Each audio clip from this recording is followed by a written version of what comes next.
Glória a Deus. Quero cumprimentar meus queridos irmãos e irmãs nessa noite, abençoadíssima com a paz do Senhor. Vou repetir, quero cumprimentar meus queridos irmãos e irmãs nessa noite, abençoadíssima com a paz do Senhor. Amém. É uma marca registrada dessa igreja. Vocês não sabem, mas por onde eu passo, eu dou testemunho dessa casa de bênção. Eu tenho falado já com os meus familiares, eu tenho um prazer muito grande de vir aqui nessa casa. Hoje está diferente, né? Estou acostumado com esses bancos tomados, estou acostumado com um sorriso no rosto dos irmãos. Eu vejo que vocês estão sorrindo com os olhos, né? Mas é um novo momento que estamos vivendo. Eu estou sempre otimista em fé no Senhor Jesus. Pastor lá na minha igreja sempre diz: pastor, você está sempre dizendo que semana que vem está acabando. Eu vou falar, uma hora eu vou dar certo. Uma hora eu vou dar certo. Eu prefiro dizer assim do que falar, eu acho que isso não acaba mais. E se não acabar aqui, irmãos, vai acabar para nós, porque nós estamos aguardando a vinda do noivo, a vinda do cordeiro para arrebatar a sua igreja. Então o nosso coração precisa estar em fé. E é por isso que nós estamos alegres a despeito das situações, das circunstâncias. Eu quero te convidar a abrir comigo a sua Bíblia. Pode ficar tranquilo, porque assim, lá na igreja nós estamos completando um ano de culto online, né, de transmissão. E para os irmãos que não sabem, eu mexi ao longo de muitos anos da minha vida, 18 anos da minha vida, eu mexi com isso, né, com fotografia, filmagem, com transmissão. Então assim, eu estou bem afeito a esse negócio. Lá na igreja o pastor falou: e agora, pastor, como é que vai ser? Eu falei: graças a Deus, essa é uma área que eu entendo direitinho. E aí nós providenciamos tudo. Hoje nós estamos fazendo uma transmissão. Sonhávamos para 2 anos, a partir do ano passado, estarmos com uma transmissão que há um ano, faremos agora no dia 29, há um ano nós já estamos fazendo para a glória do nome de Jesus. Nosso canal no YouTube está uma bênção, né? Como dizem os jovens, está bombando, né? Já temos a transmissão simultânea com 3 câmeras, eu estou indo para a 4ª, eu quero comprar um sistema novo. Nós pensamos assim, irmãos, enquanto Jesus nos der a oportunidade aqui na terra, nós vamos aproveitando as ocasiões e as circunstâncias. É porque na adversidade também nasce a oportunidade. É assim que nós trabalhamos. Sabe qual é a matéria-prima do milagre? É o problema. A matéria-prima da saúde é a enfermidade. Então Jesus está trabalhando nessas circunstâncias. Abra sua Bíblia comigo. Evangelho de Jesus escrito por Lucas. O pastor me fez um convite há algum tempo e era para estarmos aqui domingo próximo passado. Eu peço perdão aos irmãos.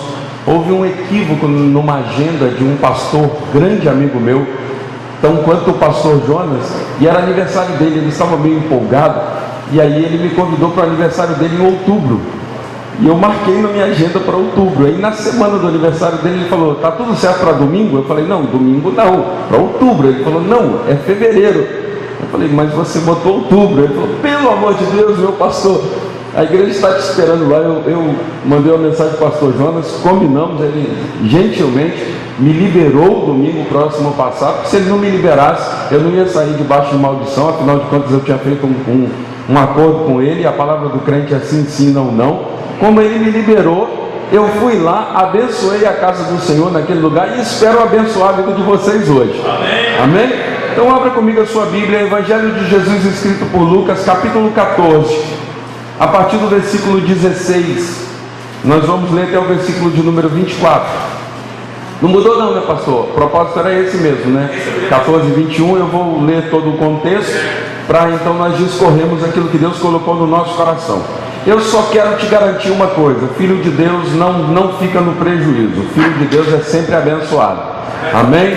Pode não ser agora, mas certamente a tua bênção vai chegar na tua mão, a tua bênção vai chegar na tua casa, a tua bênção vai chegar sobre a sua vida, porque nós já somos abençoados em Jesus Cristo. As circunstâncias, elas podem estar adversas. Você não tem uma vida de problema, você pode estar atravessando o problema momentâneo, mas a vitória é nossa pelo poder que há no sangue, no nome de Jesus. Amém? Glória a Deus. Versículo de número 16. Porém ele disse: certo homem fez uma grande ceia e convidou a muitos. E à hora da ceia mandou o seu servo dizer aos convidados: vinde, tudo já está preparado. E todos a uma começaram a excusar-se. E disse-lhe o primeiro: comprei um campo e preciso ir vê-lo, rogo-te que haja-me por escusado. O outro disse: comprei 5 juntas de bois e vou experimentá-los, rogo-te que me haja por escusados. E outro disse: casei e portanto não posso ir. Voltando aquele servo, anunciou essas coisas ao seu senhor. Então o pai de família, indignado, disse ao seu servo: sai depressa pelas ruas e bairros da cidade e traze aqui os pobres, os aleijados, os mancos e os cegos. E disse o servo: Senhor, feito está como mandaste, mas ainda há lugar. E disse o Senhor ao servo: saí pelos caminhos e atalhos e força-os a entrar, para que a minha casa se encha. Porque eu vos digo que nenhum daqueles varões que foram convidados provará a minha ceia. Amém? Amém. Então você pode tomar seu assento. Jesus havia acabado de falar sobre a humildade de fazer boas ações sem a intenção de ser recompensado pelos homens. E aí havia entre os convidados à mesa com Jesus um homem que não entendeu bem o sentido daquela primeira passagem. Se vocês forem ler esse capítulo 14, os primeiros versículos vai contar essa história. Jesus está dizendo sobre: se você for dar um banquete, se você for dar uma festa, ou se você for convidado para uma festa, não busque os primeiros assentos. E se você for dar um banquete para alguém, convide os mais necessitados, não convide os mais abastados, para que você não faça algo esperando uma retribuição, porque aqueles que agem dessa maneira já receberam a sua recompensa. Ele estava ensinando aquelas pessoas a agirem com simplicidade no coração, mas ao mesmo tempo a pensarem naqueles mais necessitados. No versículo 15, que eu propositalmente não li, e eu espero que você mantenha sua Bíblia aberta. Vocês aqui nessa casa me conhecem muito bem. Quem nunca me viu pregar aqui? Quem nunca me viu pregar aqui nessa casa? Opa, 1, 2, 3, pouquíssima gente. Não, então vocês vão me ver hoje. Tem o que, pastor Jonas? Uns 18 anos pelo menos que eu pego aqui nessa casa para mais, né? Sempre com a mesma cara. Ela só está envelhecendo, mas é a mesma. Né? Outro dia o pastor falou assim: pastor, você está com a mesma cara de quando eu te conheci. Eu falei: ah, que bom. Eu falei: só está envelhecendo, né? Mas é a mesma cara que você tinha desde quando eu te conhecia. Está ficando só mais velho agora. Então há muito tempo eu prego nessa casa e eu gosto de pregar textualmente. Eu gosto de pregar uma mensagem expositiva. Eu gosto de entender o texto. E hoje eu estava ministrando pela manhã na escola bíblica dominical. Na nossa festa de Santa Ceia eu disse: olha, a igreja do Senhor, ela é sui generis, ela é ímpar, porque as nossas reuniões, elas têm um motivo de celebração diferente das demais reuniões. Nós participamos de muitas reuniões que são viáveis, que são lícitas, que são ordinárias, que são sinceras. Por exemplo, uma reunião de uma celebração de casamento, uma celebração de aniversário, um momento de celebração por uma vitória qualquer que alguém tenha obtido, são todas reuniões válidas, né? E nós participamos. Mas esta nossa reunião é sui generis, ela não pode ser comparada com nenhum outro tipo de reunião que nós fazemos, por melhor que elas sejam.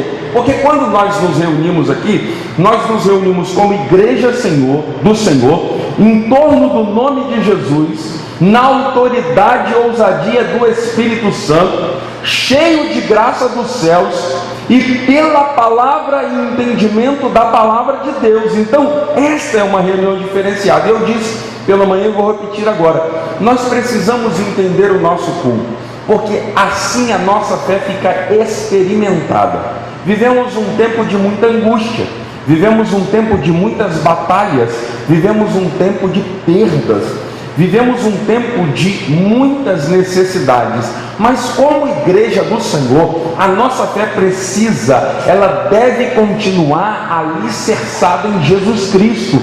E a palavra de Deus nos promete que Ele estaria conosco todos os dias.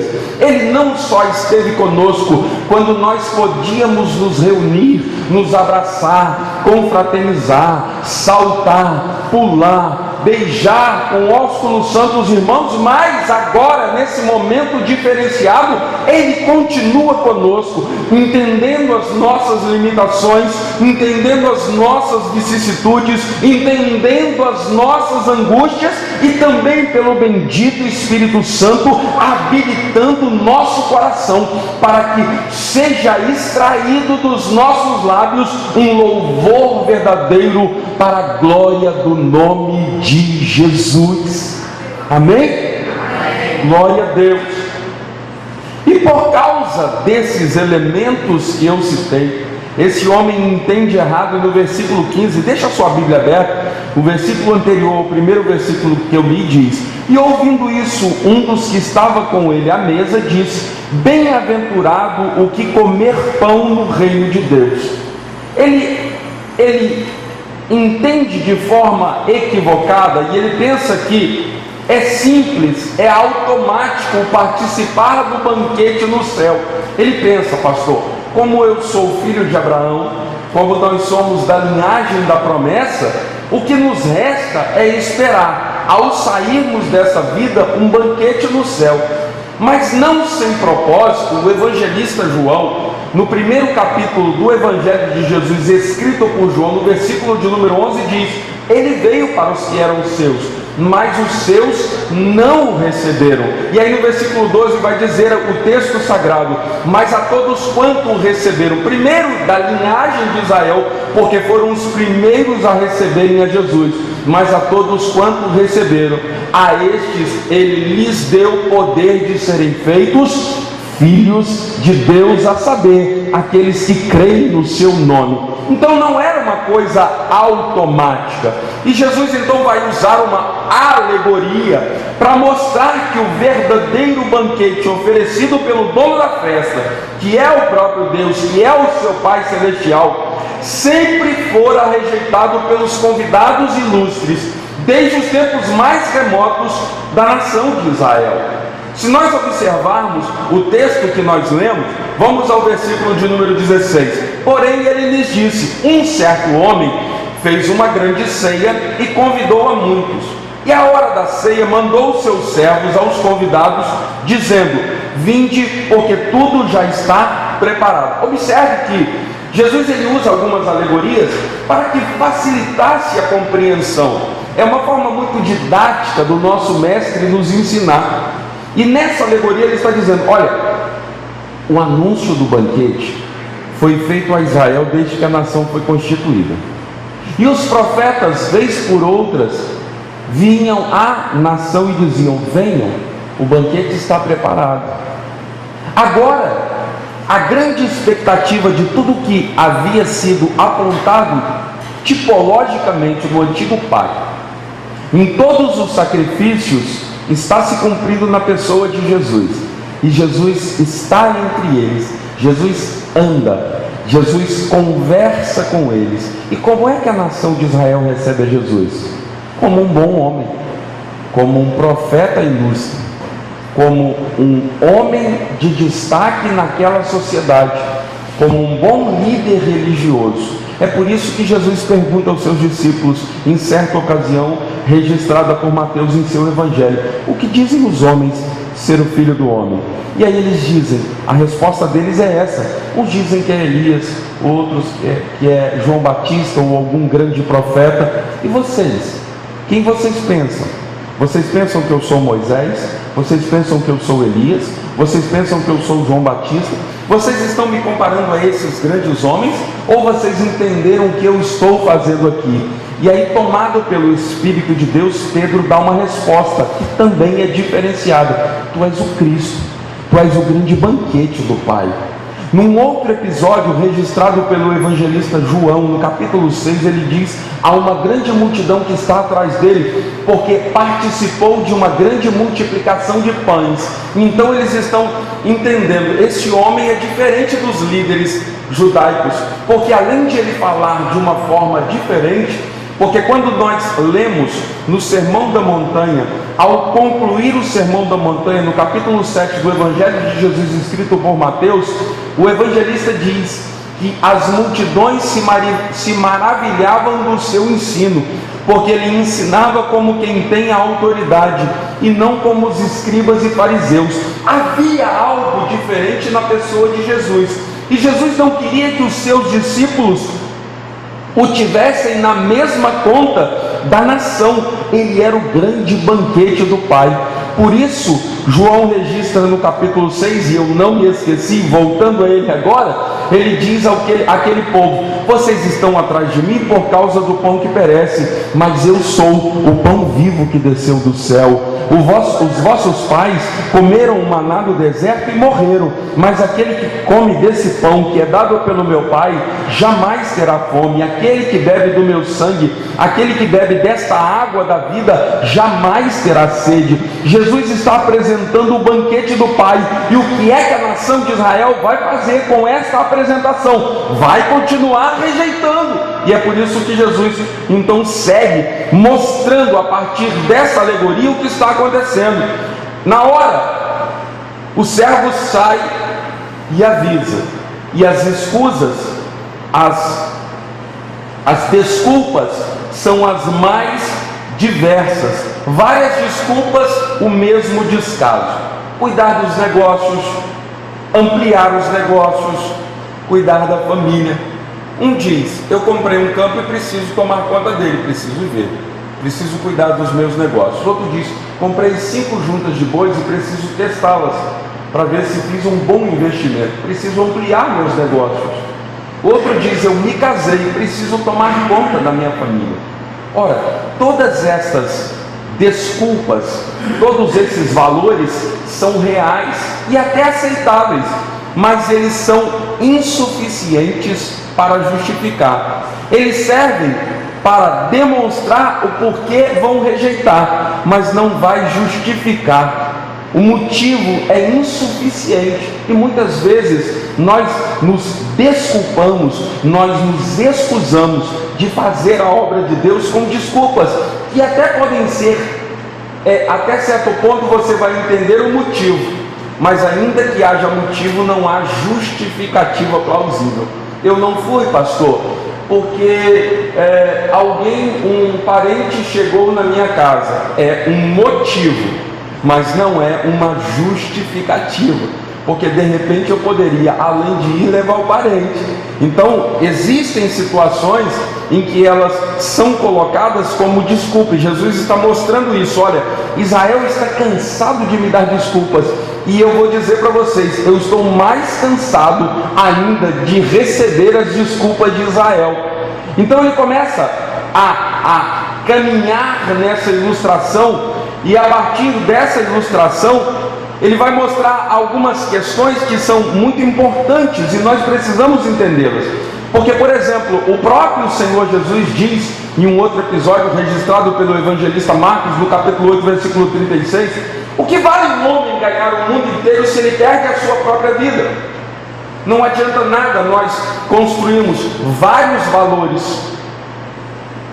Alguém pode dizer: pastor, mas eu aprendi ao longo da minha vida que eu preciso dar prioridade à minha família. É verdade, nós precisamos cuidar da nossa casa. A própria palavra de Deus nos diz que se nós não cuidamos dos nossos, principalmente dos da nossa casa, negamos a fé e somos pior que os infiéis. Mas a Bíblia em nenhum momento nos autoriza a utilizarmos a família como desculpa para não cumprirmos o nosso ministério. Nós não podemos fazer isso. Minha família não pode me impedir de ser canal de bênção para quem quer que seja. Eu não posso utilizar todo o meu tempo para abençoar os outros se primeiro eu não abençoo a minha casa. Mas eu preciso entender que eu preciso abençoar a minha casa, e a partir da bênção que eu distribuir na minha casa, sair abençoando as demais famílias. Hoje eu não sei quem entrou em contato comigo um pouco antes do culto, foi o irmão lá atrás, e ele me perguntou, o pastor pediu para que confirmasse. Eu já havia conversado com o irmão e eu mandei uma mensagem para ele: meu irmão, está tudo certo, eu vou chegar 10 minutinhos depois, porque eu estou indo com o meu filho deixá-lo na igreja. porque para meu orgulho, um filho está ministrando lá agora o louvor, a adoração, e o outro foi treinado por mim e hoje trabalha muito melhor que eu em toda a transmissão, ele é o chefe da transmissão. Então eu estou com os meus filhos trabalhando, abençoei a minha casa, e agora eu estou aqui, a minha casa está lá, e ambos estamos fazendo a vontade do Pai. Então a nossa família não serve para ser desculpa para não fazermos a vontade de Deus, para não fazermos a obra de Deus. Eu não posso jamais abençoar quem quer que seja se primeiro eu não abençoo a minha casa, mas se eu saio abençoando a minha casa vem junto, e eu vou abençoar todos quanto tiverem contato comigo. Nós precisamos entender. Meus negócios não podem servir para atrapalhar ou como desculpa para que a obra de Deus não seja feita. Eu sou pastor, mas não sou pastor em tempo integral. Eu sou profissional liberal, eu trabalho na advocacia. Eu sou bênção aqui e tenho de ser bênção por onde eu passar. E eu louvo a Deus que me deu um ministério que me dá certa tranquilidade, entre aspas, para eu ter alguma mobilidade, alguma flexibilização. Quantas coisas eu pude fazer para Deus porque eu escolhi essa profissão. Então eu quero dizer para você que nós não podemos usar desculpas. Elas podem até servir para demonstrar o porquê, mas jamais nos justificará diante de Deus, porque Deus não espera que você faça além daquilo que você pode fazer, mas certamente não receberá das suas mãos aquém daquilo que você deve entregar. Deus espera de você alguma coisa e Ele sabe o seu potencial. Então, meu irmão, minha irmã, esteja preparado para ofertar a Deus tudo, exatamente tudo, conforme Ele determinou sobre a sua vida. E quando eu falo de ofertar, eu estou falando muito pouco de dinheiro, eu estou falando do seu ser como um todo. O dinheiro está incluído porque nós vivemos também com Ele, mas os nossos ofícios, os nossos dons, os nossos talentos. Sabe o que aconteceu, pastor? Quando chegou essa pandemia, eu acho que os irmãos vão lembrar, no início de março, mais ou menos, primeira, segunda quinzena, vai fechar, não vai fechar, ninguém conhecia essa história no mundo, a gente ficou todo mundo suspenso, será que vai fechar? O pastor me ligou, será que vai fechar? Será que não vai fechar? Tivemos o último culto na quarta-feira, acho que dia 20 e tantos, porque o dia 29 foi domingo, foi dia 20 alguma coisa, na quarta-feira, os irmãos já estavam orientados a não irem ao culto, porque o número de pessoas infectadas já estava crescendo muito, as autoridades estavam pensando em liberar uma ordem, porque até então não tinha sido dada, e depois a quarta, na quinta, a ordem já tinha sido dada, e o pastor falou, e agora, pastor, o que é que nós vamos fazer? A igreja precisa ser alimentada nesse momento. É um momento de dor. Imagine uma multidão de crentes. Nós temos mais ou menos 500 membros. Eles em casa. Eu não tenho condição, você não tem condição de telefone um por um para abençoar a vida desses. O que nós vamos fazer? Eu falei, fica calmo. Hoje, graças a Deus, Deus é tão bom que Ele permitiu que essa peste, essa situação chegasse num momento em que a tecnologia nos é favorável. Eu falei, pastor, me permite melhorar o nosso sistema de rede de informática da igreja. Ele falou, está liberado. Eu falei, então vamos pedir. Fizemos o pedido, não deu para instalar aquela semana, na manhã do primeiro domingo de escola bíblica dominical. Eu sei que nós precisávamos de um upload de pelo menos 25. E quanto é que nós tínhamos, irmãos? 1,5.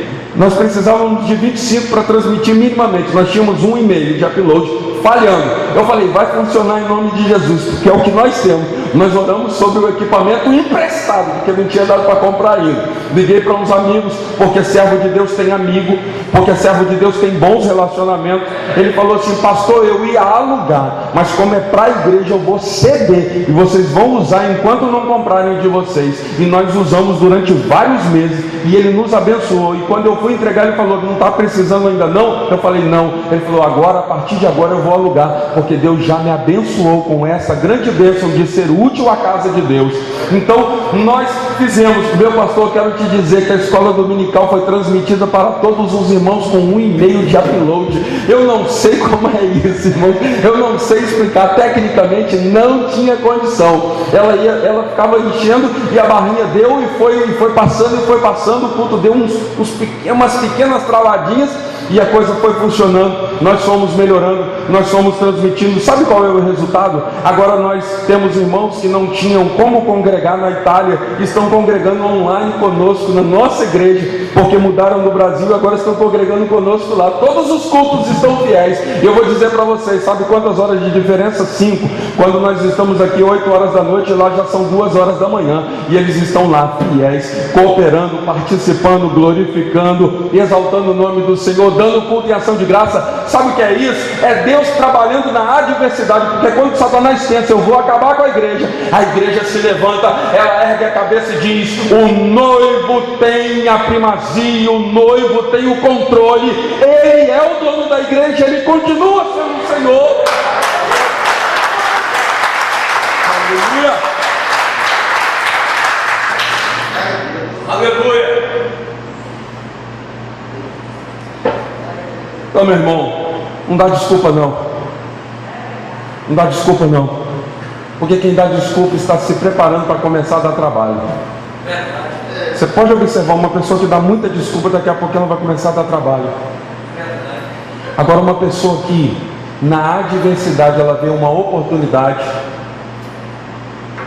Pastor, nós havíamos nos reunido 15 dias antes e apresentamos um projeto para a igreja. Em mais ou menos 2 anos nós esperamos estar transmitindo online os nossos cultos, porque temos missionários no Nordeste, temos alguns irmãos, já pensávamos nesses irmãos na Inglaterra e na Itália e nos Estados Unidos, que mudaram para lá por motivo de trabalho e outras questões, e nós gostaríamos que essas pessoas fossem abençoadas. 15 dias depois o Espírito Santo falou: foi eu que tinha colocado no coração de vocês. Esse negócio, essa sementinha estava plantada. A data é que estava errada. Vocês pensavam em 2 anos, eu estou fazendo em 2 semanas, porque Ele é poderoso para fazer tudo muito mais abundantemente, além daquilo que você pede ou pensa, segundo o poder dele que age na sua vida.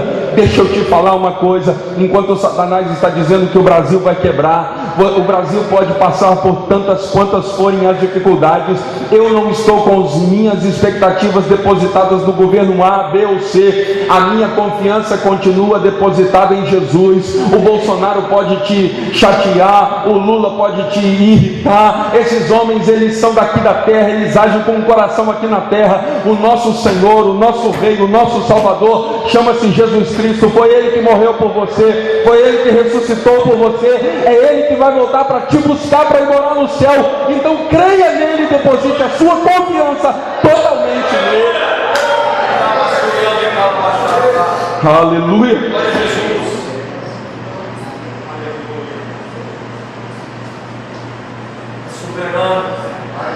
Há uma expressão que eu até anotei de Luther, que é um escritor bem antigo. Ele disse: não há fracasso maior do que o sucesso pessoal. E aí alguém pode pensar: não, peraí, essa frase é antagônica, porque o sucesso pessoal é o que nós almejamos. Mas só que quando acontece sucesso pessoal, a honra é nossa, os louros são nossos. Sabe quando alguém vem e bate nas suas costas e diz assim: você é bom, ninguém é como você. Sabe, nós estamos numa linha muito tênue. Se soubermos trabalhar com isso e devolvermos a glória para Jesus, se quando alguém disser para você que você é bom, você se lembrar que bom é o Senhor, você se lembrar que todas as suas suficiências, que todas as suas habilidades, que todas as suas características mais positivas são graças a Jesus, são mediante a multiforme graça de Deus que nós fazemos tudo o que fazemos. E você já viu que a sua fragilidade, ela encontra respaldo e descanso na capacidade, no potencial de um irmão? Você já viu que na igreja nós temos pessoas que sabem fazer tantas coisas diversas, e Deus não nos deu todos os dons exatamente para nós entendermos que a suficiência da glória é dele. Outro dia o meu filho falou assim: pai, descansa, vai pregar, deixa esse negócio de transmissão com a gente, porque eu gosto muito, eu sou muito exigente. Então eu comecei a exigir qualidade depois que nós começamos a colocar os aparelhos. Ele falou: pai, eu sei como é que você gosta, Afinal de contas, eu sou seu filho desde que nasci. Então, vai pregar, porque você foi chamado para isso. Deixa outras pessoas tantas desenvolverem suas habilidades, seu ministério. Eu falei, você está certo, filho. Sabe o conselho que você me deu? Um rapaz de 18 anos. Sabe o que é isso, irmãos? Nós vamos descobrindo que na igreja nós somos interdependentes uns dos outros e dependentes do Espírito Santo. E quando nós dependemos uns dos outros e mais do Senhor, a glória do Senhor se manifesta no nosso meio e nós somos tremendamente habitados e tremendamente habilitados, e o nosso coração se enche de alegria. Numa noite como essa, uma noite chuvosa, bancos espaçados, alguns vazios, você com máscara. Eu sei que essa igreja é um pouco mais entusiástica, gosta eu sempre comento, os irmãos, eles participam conosco da mensagem. Agora eu imagino que nesse último ano fica difícil, né? Você dá um glória a Deus, glória volta para dentro do seu gosto, né? Você esquece de dar um glória a Deus mais alto, aquele negócio volta, fica um negócio estranho. Meu irmão, não se preocupa com isso não, deixa o Espírito Santo ministrar. Se você não pode gritar, grita dentro da sua alma: bom é o Senhor para comigo, eu continuo confiando no Senhor. Se há alguma adversidade, fala como o salmista: eleva os meus olhos para os montes, de onde me vem o socorro? O meu socorro vem do Senhor, que fez os céus e a terra. Aleluia! Aleluia! Mas aqui no texto, no versículo de número 21, a parte A, eu fico com esse abençoado desse óculos, né? E aí eu tiro, coloco, os irmãos me perdoem, tá? Eu tiro, coloco, porque eu não gosto que eu vou transpirando aqui, ele fica todo embaçado, mas eu preciso dele, né? O tempo chegou, né? Os moedores ficam menos fortes, as janelas já não enxergam mais, como diz Salomão, né? E aí no versículo de número 21, a parte A nos diz assim: e voltando aquele servo, anunciou essas coisas ao seu senhor. Então o pai de família, indignado, disse ao seu servo. O dono da festa se indignou porque aquilo era um grave insulto. Como eu disse, todas aquelas desculpas davam motivo, eram um porquê, mas não eram justificativa para que aquela festa ficasse vazia. Afinal, aquelas pessoas eram seus ilustres convidados.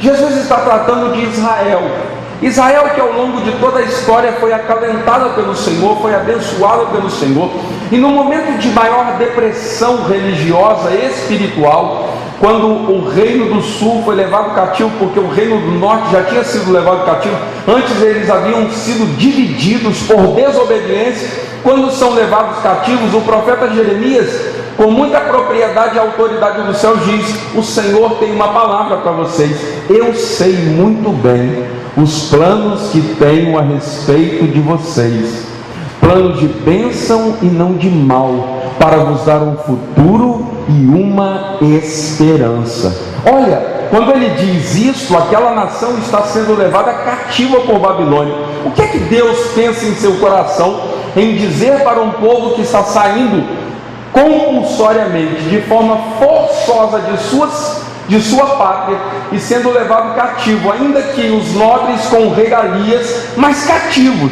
Eles não tinham autonomia, e não existe nada pior para um ser humano do que a perda da autonomia. Sabe o que Yahvé está dizendo para a sua nação? Está dizendo: olha, por causa dos vossos pecados, eu não posso pelejar por vocês, mas como eu tenho um compromisso com Abraão, meu servo, eu disse que a partir dele seriam benditas todas as famílias da terra, eu tenho de preservar a história de vocês. Então eu vou pegar a pior nação, a nação mais esquisita, a nação mais perigosa, e eu vou fazer eles tomarem conta de vocês enquanto me aprouver. E quando chegar o tempo, eu volto vocês para casa, porque vocês terão aprendido a lição. Sabe o que eu tiro dessa passagem? Sabe o que eu tiro desse texto que eu acabei de citar? Se nós não entendemos a vontade boa, perfeita e agradável do Senhor, nós nos metemos em confusão. Ainda assim, os planos de Deus a nosso respeito são planos de bênção.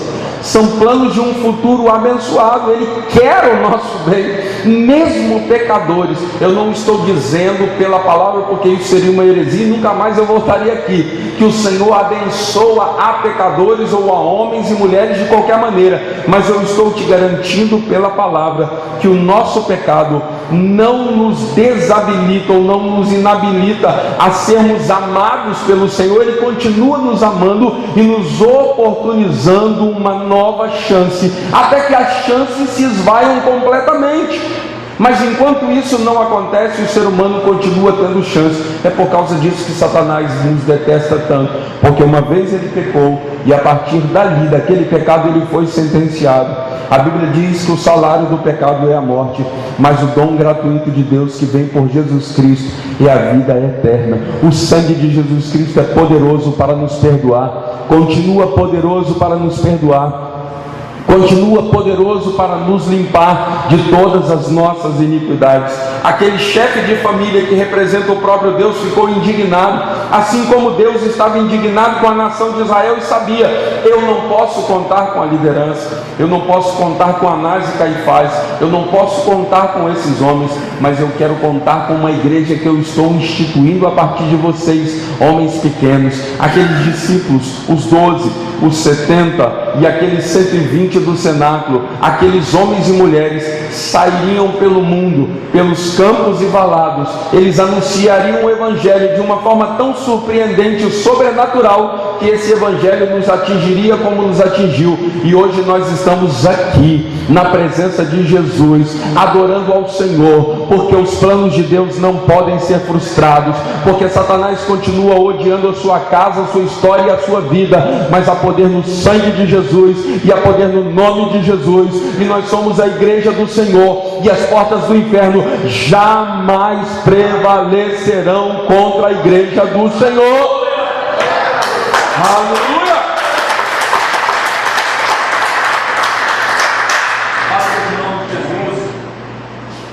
E aí então no versículo de número 21 ainda, mas na parte B, disse o Senhor aos seus servos: sai depressa pelas ruas e bairros da cidade, e traze aqui os pobres, aleijados, mancos e cegos. Quem são esses homens? Irmãos, quando nós lemos um texto bíblico, e é tão interessante nós entendermos a palavra, porque essa história parece tão esquisita e hoje a igreja é tão acusada. Eu falei com o meu pastor, eu convenci o meu pastor, e desde o ano passado nós estamos utilizando os cultos de ensino nas quartas-feiras. Nós trocamos o nome de culto de ensino para quarta teológica, porque nem todos os irmãos podem fazer um curso de teologia.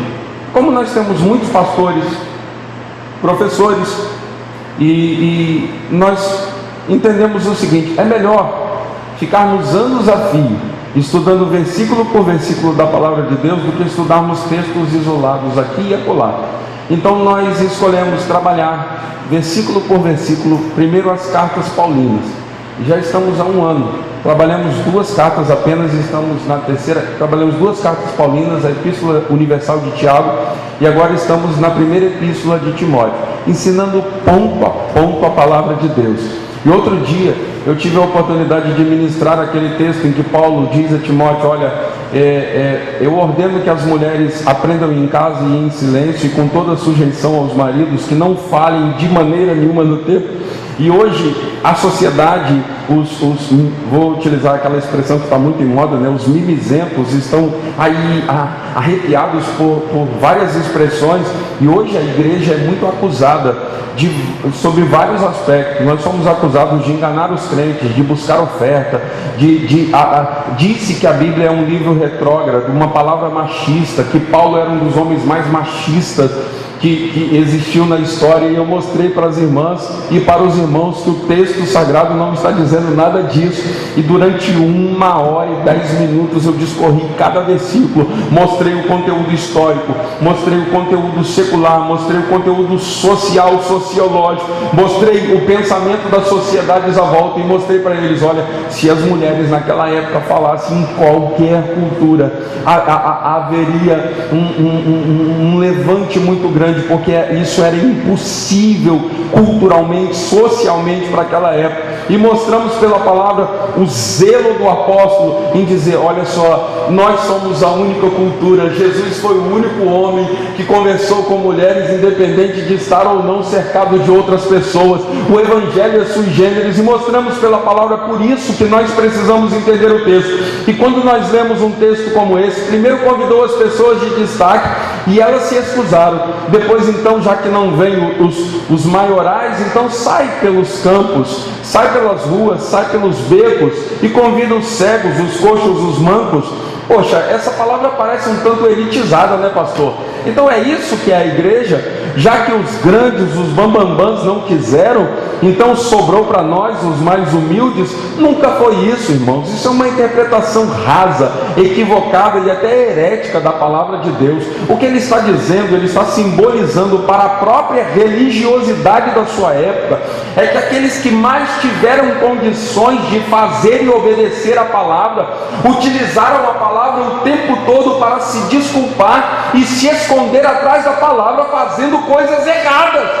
E ele disse: olha, esses homens o tempo todo usam desculpas, e é por causa disso que hoje vocês são excluídos do templo, excluídos dos cultos, excluídos das festas, porque as festas num primeiro momento eram festas populares para todos, mas agora elas não são mais para todos. E aí ele diz: aí vem o evangelho e vai atrás dos excluídos, vai atrás dos encarcerados, vai atrás dos cegos, vai atrás dos coxos, vai atrás dos mancos, vai atrás dos abandonados, vai atrás dos leprosos. Enquanto os líderes religiosos, enquanto os sacerdotes, ao verem os leprosos, haviam várias leis cerimoniais que diziam quantos passos eles deveriam guardar de distância. Quando os leprosos começaram a ouvir falar de Jesus, eles se aproximavam, gritavam de longe: sou leproso. Jesus falava: chega mais perto, o que é que você quer? E um deles disse, prostrado, o adorou bem próximo e disse: se quiseres, tu bem podes me limpar. E ele disse: eu quero. Você vai sair daqui limpo. E aquele homem foi limpo na mesma hora.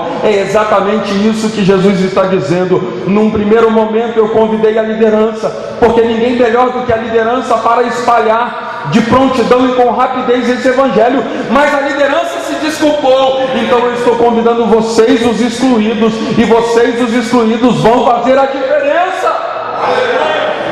Se vocês observarem,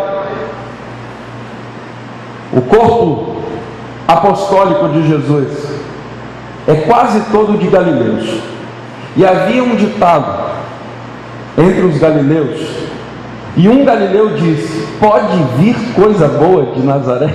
Ele é galileu. Ele está dizendo assim: a nossa terra não produz nada que preste. O que Jesus está mostrando nessa parábola é que ele não precisa das nossas habilidades para fazer, ele precisa da nossa disposição e obediência para fazer. O que você não pode fazer, ele faz através de você e em você. Não diga como Jeremias: eu sou uma criança, não sei falar, não posso falar, porque ele vai te dar a mesma resposta: eu te constituí por profeta e te dei as nações para profetizar. As palavras duras que eu colocar na sua boca, você vai ter que dizer, porque fui eu quem te chamou, é eu quem está te capacitando. Então deixa eu te falar uma coisa nessa noite, em nome de Jesus. Não espere muita capacidade para fazer a obra de Deus. Faça a obra de Deus, capacite-se, porque é sempre muito bom. Estude sempre que possível. Faça o melhor para Deus, porque, como eu disse, Ele não aceita receber qualquer coisa da nossa mão. Mas eu não estou dizendo que se você não sabe cantar, porque não é afinado por natureza, Ele não vai receber a sua adoração. Ele vai receber. Foi Ele quem criou a sua voz. Ele vai dizer: essa filha é desafinada mesmo. Eu transformo aí, Espírito Santo, isso aí num louvor bem afinado. Você canta desafinadinho aqui na terra, o irmão que está do seu lado pode ficar até incomodado. Chega no céu com uma alegria, com um louvor. Os anjos ficam lá ouvindo, o céu fica ouvindo o seu louvor, a sua adoração. Não é como o irmão que cantou agora afinado, com louvorzão, com... Não, olha, deixa eu dizer um negócio para você. O afinado e o desafinado diante de Deus, tendo o mesmo coração, é o mesmo louvor. Aquele que dá a menor oferta, aquele que dá a maior oferta, com o coração sincero diante de Deus, são as mesmas pessoas. Deixa eu te falar um negócio: não espere as suas habilidades, deixa Deus trabalhar no que você tem, e você vai ver aonde você vai chegar na autoridade do nome de Jesus. Retendo aqui já me falou, né? Igual lá na igreja a gente tem um campo aqui para andar, então os irmãos já sabem que eu gosto de andar, né? Mas eu estou aqui me retendo para não andar, para não sair no campo visual aqui das câmeras, mas eu quero te dizer nessa noite, Deus está nesse lugar. Não se preocupa não. Ah, pastor, mas os cultos antes eram tão mais alegres. Outro dia eu disse na igreja, certa vez um irmão falou assim, não gostei muito desse culto não. Eu falei assim, que bom que você entendeu. Vai para casa, vai orar e da próxima vez oferece um melhor. Porque o culto não é oferecido para você, o culto é oferecido para Deus, e o culto é na primeira pessoa. Você não pode gostar do culto a não ser do seu, e nem do seu você deve gostar. Você deve oferecê-lo da melhor maneira para Jesus. É Ele quem vai dizer se aceita ou não o seu louvor, a sua adoração. E eu vou te dar um exemplo aqui do que é culto aceito pelo Senhor. A Bíblia diz lá no livro de Gênesis, no capítulo 4, que Caim e Abel decidiram sacrificar ao Senhor.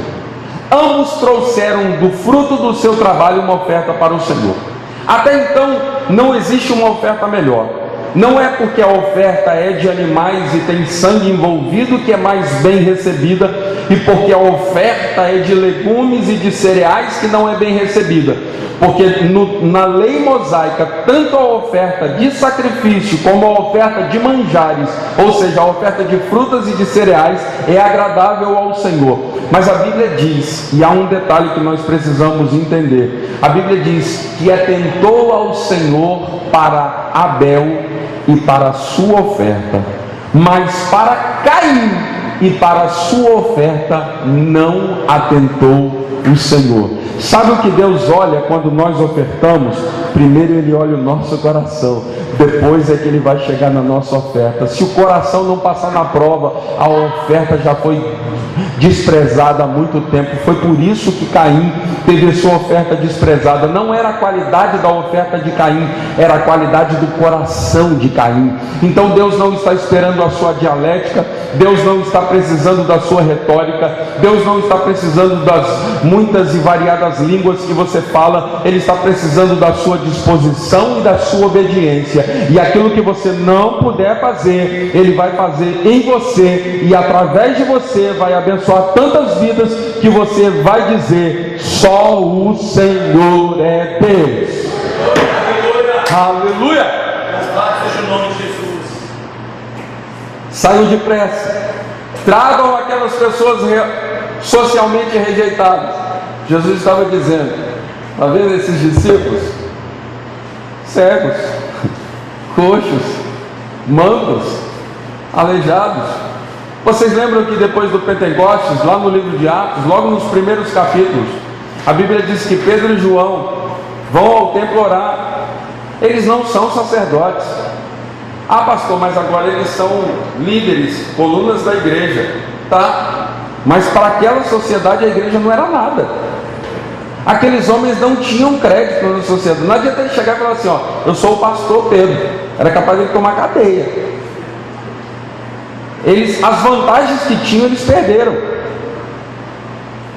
A Bíblia diz que eles iam ao templo orar na hora da oração, e de repente eles encontraram um homem socialmente rejeitado, porque era manco, porque era coxo, porque estava ali, porque era impossibilitado de entrar no templo, porque os aleijados não podiam ir do lado de lá. E aquele homem esmolava, porque quem não tem condição precisa esmolar. Ele não vai viver, ele vai sobreviver. Deixa eu falar um negócio para você. Existem pessoas financeiramente até abastadas, que não vivem, sobrevivem. Estão à porta do templo, clamando por misericórdia, pedindo uma migalha de bênção. Eu vou dar um exemplo para você. Talvez você conheça alguém que tem uma vida financeira até melhor que a sua, mas de vez em quando, talvez até seu chefe, seu patrão, seu gerente, de vez em quando vem para você e fala assim: você é crente, né?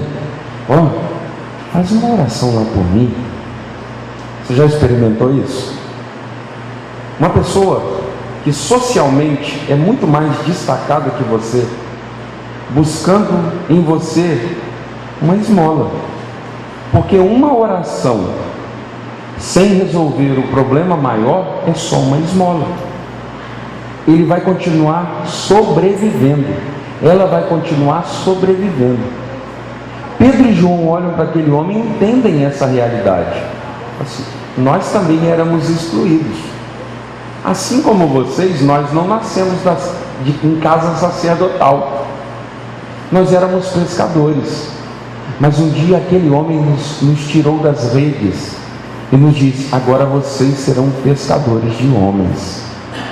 Agora eu vou dar autoridade sobre a vida de vocês, e vocês farão as coisas que eu faço e as farão maiores ainda, porque eu vou para o Pai.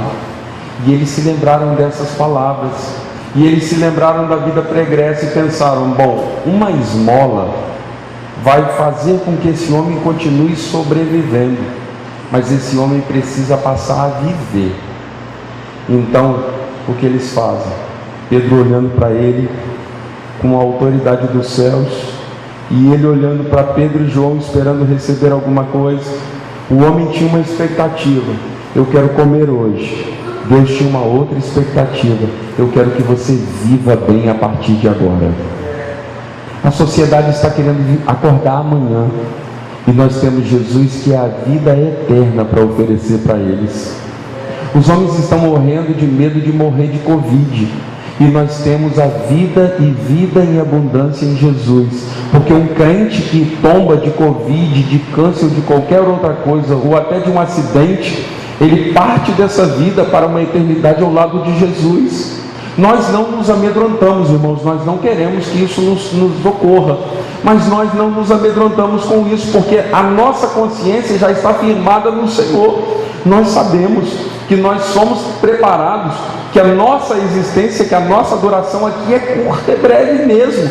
Um dia chega o nosso dia, mas o nosso dia, quando chega para nós entrarmos numa eternidade em glória com Jesus, para vivermos eternamente. E a maioria das pessoas estão como aquele paralítico à porta do templo, quer sobreviver mais um dia, e aí ele pede uma oração porque o familiar está com Covid. O texto que eu li, o Senhor da festa, ele diz aos seus servos, ou ao seu servo: saia e traga essas pessoas para a festa. Eles não tinham condição de estar aqui, mas eu estou abrindo uma festa para eles.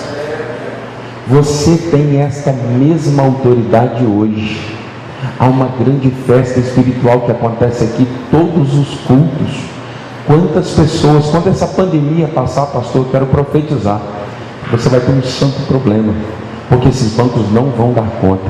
Vai ter que fazer 2, 3 cultos para a glória do nome de Jesus, porque os crentes que estão aqui hoje estão ouvindo essa palavra, estão entendendo que, como Pedro e João na porta do templo, vão dizer para aquele paralítico: olha, nós não temos uma esmola para te dar, mas temos algo muito melhor. Em nome de Jesus, você vai sair desse estado agora, você vai parar dessa vida de mendicância agora, você vai ter vida, mais vida com abundância. A Bíblia diz que ele pega o homem pela mão e ele impulsiona o homem, e o homem dá um salto, e ele já se levanta saltando e glorificando ao nome do Senhor, e ele entra no templo fazendo barulho. Sabe por que ele entra no templo fazendo barulho? E ele escandaliza sacerdotes, sumos sacerdotes e fariseus, porque eles começam a olhar e a falar: mas esse homem nunca entrou aqui. É por isso que ele está cheio de alegria, porque ele nunca experimentou aquela alegria. Deixa eu te falar um negócio. Enquanto nós aqui muitas vezes falamos: irmão, você entendeu bem? Isso que eu acabei de falar é para dar glória a Deus. Alguém que está lá fora, vivendo uma vida bem pior do que a sua, do que a nossa, se estivesse aqui no meu ou no seu lugar, iria dizer: glória a Deus, bendito seja o nome de Jesus. Eu recebo essa palavra, eu aceito essa palavra, eu tomo posse dessa palavra, eu entendo essa palavra, eu amo a Jesus. Aleluia.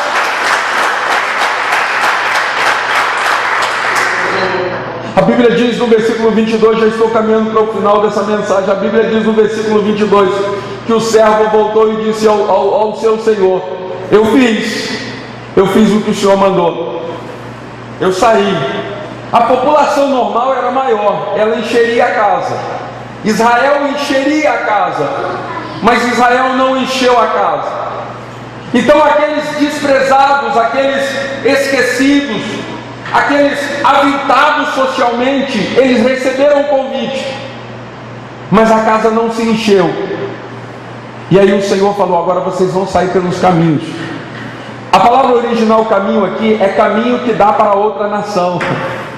Agora ele está dizendo o seguinte: agora vocês vão sair pelos caminhos. Vamos para a Bíblia? Versículo de número 23. E disse o Senhor ao seu servo: saiam pelos caminhos e pelos atalhos, e força-os a entrar, para que a minha casa se encha. Existe aí uma outra interpretação equivocada. O Senhor não disse: traga-os à força. É diferente. Ele não disse ao seu servo: amarre-os, tragam-os na ponta da lança ou na ponta da espada. Ele disse: não se dê por convencido.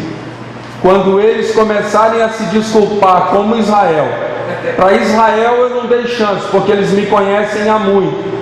Agora esses gentios, vocês vão ter que gastar mais tempo com eles, vocês vão ter que ter mais paciência. Enquanto não se converter, vocês não voltarão para minha casa.